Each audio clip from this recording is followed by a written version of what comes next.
Propietats dels lleons. Els lleons són els únics membres de la família dels felins que tenen el pèl curt. Els altres felins com els tigres o gats tenen una capa de pèl llarg i suau. Els lleons són coneguts per ser els reis de la selva, però en realitat viuen principalment a les praderies i sabanes. Els lleons són animals solitaris i només es reuneixen en grups per a l'aparellament o per caçar en manades.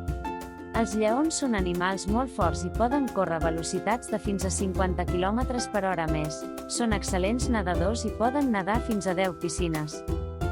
Els lleons mascles són els únics que tenen crines, mentre que les femelles no les tenen. Les crines dels lleons mascles serveixen per a marcar el seu territori i per a impressionar els altres mascles.